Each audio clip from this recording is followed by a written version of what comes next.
Hello दोस्तों, I am Pratyush and welcome back to our channel student Khabri, जहां हम बात करते हैं सिर्फ और सिर्फ आपकी यानी स्टूडेंट्स की। आज की वीडियो आपके लिए बहुत इंपॉर्टेंट है। अगर आप डीयू में अपनी पढ़ाई करना चाह रहे हो या वहां पे एडमिशन लेना चाह रहे हो तो आज मैं बात करने वाला हूं डीयू की सारे काउंसलिंग राउंड के बारे में। ठीक है, तो आओ थोड़ा डीयू के बारे में बात करते हैं। डीयू कह लो या कह लो दिल्ली यूनिवर्सिटी बहुत ज्यादा प्रोमिनेंट यूनिवर्सिटी है क्योंकि हर बच्चे का पहला टारगेट डीयू है। डीयू के अंदर होता है दो कैंपस, एक नॉर्थ कैंपस एक साउथ कैंपस। ठीक है, चलो अब डीयू के बात करते हैं काउंसलिंग के बारे में। इनकी काउंसलिंग है अपनी CSAS। ठीक है, काउंसलिंग फॉर्म भर दिया है, अपने प्रेफरेंस लिस्ट ऑलरेडी दे चुके हैं उनको। अब समझो राउंड्स के बारे में, कितने राउंड्स होंगे, आपको क्या इंपॉर्टेंट पॉइंट्स ध्यान रखने हैं मतलब पूरे काउंसलिंग के प्रोसीजर पे। इन टोटल कहा जाए ना तो यहाँ पे 3 से 4 होंगे काउंसलिंग के राउंड्स। ठीक है, और अगर सीट्स बच गई तो फिर होगा इनका स्पॉट राउंड काउंसलिंग। ठीक है, स्पॉट राउंड काउंसलिंग हम उसी को कहते हैं कि अगर जितने भी राउंड का काउंसलिंग है उसके बाद सीट बच गई तो उन सीट्स पे खेला जाएगा स्पॉट राउंड काउंसलिंग। ठीक है, और क्या ध्यान देने की बात है कि इसकी पहली मेरिट लिस्ट 18 अक्टूबर को 5 बजे आने वाली है। ठीक है, अब ये मतलब कह लो आपकी पहला राउंड है। आपके होंगे 3 से 4 राउंड काउंसलिंग के। फर्स्ट राउंड में जो आपको सीट मिल गई ना, आपको वो सीट लेना ही होगा। ठीक है, इन शॉर्ट आपने काउंसलिंग फॉर्म भर दिया, आपने प्रेफरेंस दे दिया, काउंसलिंग हो गई, उनकी पहली मेरिट लिस्ट आ गई। अब फर्स्ट राउंड में लेट्स से आपको शहीद भगत सिंह कॉलेज वहां का मिल गया। ठीक है, डीयू का। एंड आप सोच रहे हो कि यार नहीं, मुझे शहीद भगत सिंह कॉलेज नहीं चाहिए, लेट्स से बीकॉम मिल गया। ठीक है, जैसे example, but you are thinking कि यार मुझे कॉलेज नहीं चाहिए, मुझे शहीद भगत सिंह से भी अच्छा कॉलेज चाहिए। ठीक है, या कह लो कि मुझे ये कोर्स नहीं, बीकॉम नहीं, मुझे लेट्स से इकोनॉमिक्स करना है मुझे। ठीक है, तो इकोनॉमी का कोई आपको चाहिए कोर्स, बट आपको फर्स्ट राउंड में ये अलॉटमेंट हो चुकी है। ध्यान देना कि जब आप सेकेंड राउंड में जाओगे ना, उसके पहले आपको यहां की सीट को एक्सेप्ट करना होगा। जब आप यहां की सीट एक्सेप्टेंस कर लोगे, अपना कॉलेज का प्रोसीजर खत्म कर लोगे। कॉलेज प्रोसीजर यानी कि वहां पे जितने भी आपके वेरिफिकेशन होगा, डॉक्यूमेंट चेक करे जाएंगे, उसके बाद आपको सीट पक्का करी जाती है। ठीक है, अगर वहां पर घपला हुआ डॉक्यूमेंट्स में आपके, तो वहीं पे आपकी सीट रिजेक्ट कर देंगे एंड आप फर्दर राउंड काउंसलिंग से वहीं निकल जाओगे। बट आपको मंजूरी मिल गई कॉलेज से कि हाँ भाई इनका सब कुछ सही है, एडमिशन हो गया आपका वहां पे, आपने एडमिशन फीस भी वहां की भर दी, उसके बाद आप सेकेंड राउंड के लिए एलिजिबल हो।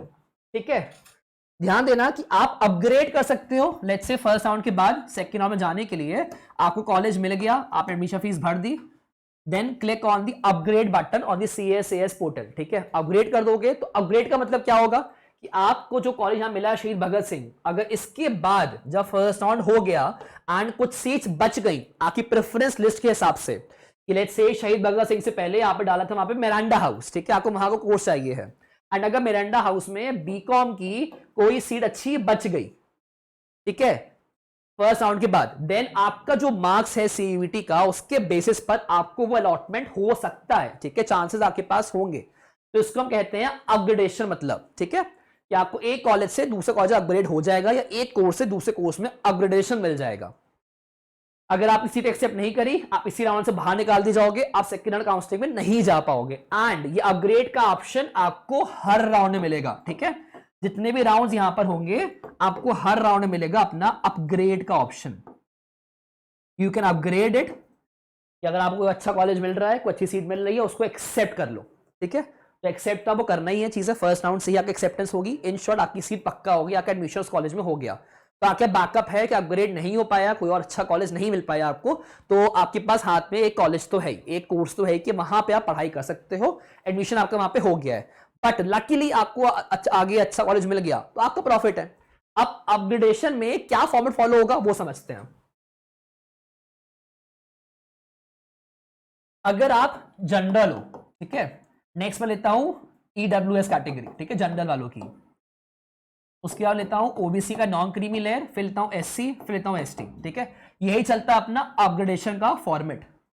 क्या फॉर्मेट, अगर आपको फर्स्ट राउंड में कॉलेज मिल गया ना, आपने अपग्रेड में डाल दिया सेकेंड राउंड के लिए, तो आपसे पहले SC, ST, OBC, EWS में मिलेगा प्रेफरेंस, उसके बाद आपको मिलेगा प्रेफरेंस। मतलब you will be in the least preference upgradation के लिए। ठीक है, पहले इनको मौका दिया जाएगा, अगर इसके बच्चे ने भरा है अपग्रेड के लिए तो इनकी कट ऑफ के बेसिस पर इनको पहले अपग्रेडेशन के लिए मान कह सकते हैं कि हामी मिलेगी कि हाँ भाई इनको अपग्रेड कर दो, उसके बाद SC को, उसके OBC को, उसके बाद EWS को, उसके बाद जनरल को।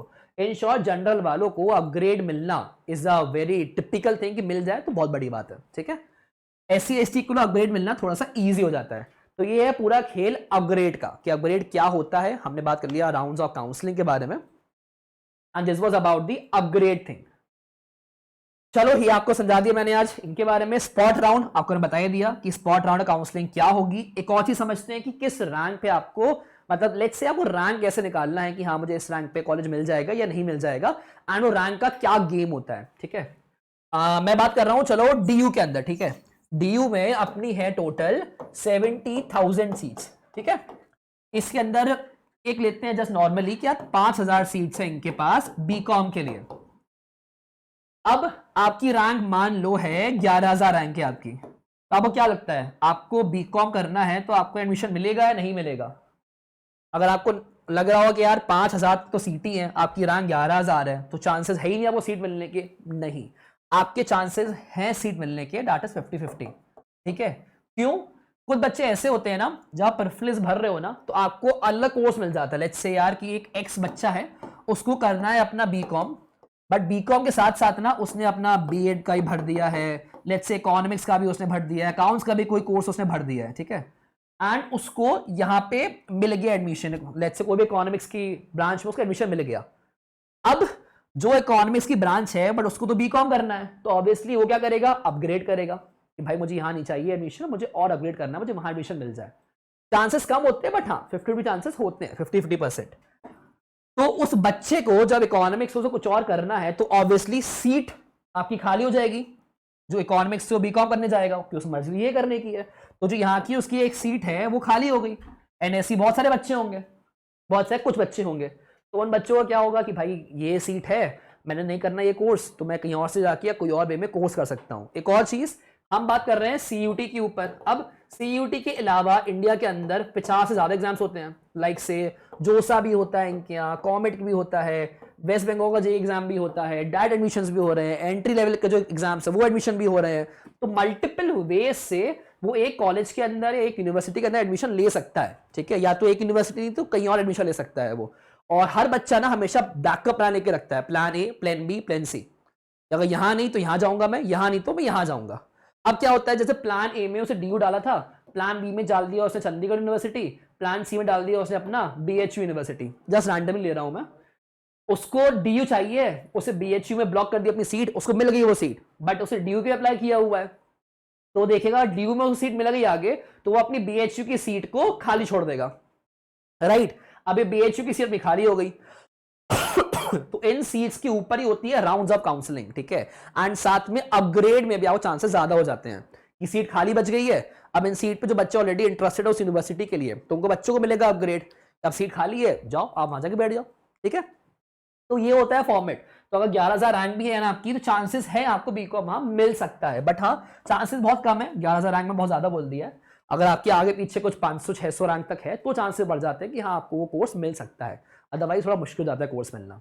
टोटल में 17,000 सीट्स हैं। DU कल आने वाली है मेरिट लिस्ट 18 अक्टूबर को, फिर आएगी 20 को अपनी सेकंड राउंड की मेरिट लिस्ट, फिर आएगी थर्ड राउंड की, फिर आएगी फोर्थ राउंड की, अगर हुआ तो उसके बाद आएगी अपनी स्पॉट राउंड की मेरिट लिस्ट। पूरा ऑनलाइन है, आपको जाने नहीं है कुछ करने के लिए, बस आपको वेरिफिकेशन और एडमिशन लेने के लिए कॉलेज में रिपोर्ट करना पड़ेगा। ध्यान देना कि जो भी आपको अलॉटमेंट हो रहा है सीट, उस सीट की टाइमिंग होगी कि इस टाइमिंग के अंदर आपको अपनी सीट को लेट्स से अलॉट अपने पास कर लेना है, या टिक कर देना कि हाँ मुझे सीट चाहिए। तो वो याद से टाइम अलॉटमेंट के पहले कर लीजिएगा। अगर आप देरी से हो गए, आधे घंटे या 1 मिनट देरी हो गई आपकी ना, तो आपके हाथ से वो सीट गई। एंड अगर आपने सीट एक्सेप्ट नहीं करी है तो आप आगे राउंड जितने भी उस यूनिवर्सिटी काउंसलिंग होंगे उन सबसे बाहर हो चुके हो। तो इसका बहुत ध्यान देना, टाइमिंग का बहुत बड़ा गेम होता है, उन चीज़ों पर ध्यान दीजिएगा। एंड अपग्रेड हो भाई कर लेना, हमेशा करो। अगर फर्स्ट राउंड में कॉलेज मिल भी गया है ना, साथ में बैठो अपग्रेड कर दो, फ्री तो है, इतना पैसा लग नहीं रहा है आपका, just go for it, upgrade डाल दो कि अगर सेकंड राउंड में मिल गया आपको तो ले लीजिएगा वो कॉलेज, अच्छा मिल गया तो अदरवाइज बैकअप प्लान तो है आपके पास, एक हाथ पे कॉलेज है, राइट। तो भाई ये कुछ मैं समझा दिया आपको पूरा काउंसलिंग के बारे में। अगर इसमें आपको कोई क्वेरी हो, कुछ भी दिक्कत आ रही हो या कुछ पूछना आपको मुझसे ना, कमेंट कर देना, इन द नेक्स्ट वीडियो मैं उसको डिस्कस करने वाला हूँ। And soon I will be on live with you all. Live हम बात करेंगे CUT के ऊपर, यार DU के ऊपर स्पेशली मैं बात करने वाला हूँ कि DU मेरा एक टारगेट भी है। तो डी में बात करेंगे पूरा कॉलेजेस के बारे में, आपको कौन से कॉलेज क्या मिल सकता है, क्या रैंक जाएगी, क्योंकि कल आ जाएगी मेरिट लिस्ट, तो हमारे लिए भी इजी हो जाएगा पहचानना एंड जस्ट एनालाइज करना कि कौन सा कॉलेज किस रैंक के बच्चे को मिल सकता है। क्योंकि सीयूटी इस साल से ज़्यादा आया है, तो एक्सपेक्टेड या से दो प्रिडिक्ट करना थोड़ा मुश्किल हो जाता है चीज़ों में। कल आ रही है मेरिट लिस्ट, तो कल मिलेंगे अपन दोबारा, लाइव हुआ लाइव करेंगे, वरना वीडियो आपको मेरी मिल जाएगी। तो यहाँ से चैनल को सब्सक्राइब कर लेना, do like and share this video अगर आप अच्छी लगी हो, एंड कमेंट करना अच्छी लगी video, that motivates me. Thank you, stay tuned. I hope you like this video. For more such videos, keep watching our channel and do not forget to like, share and subscribe.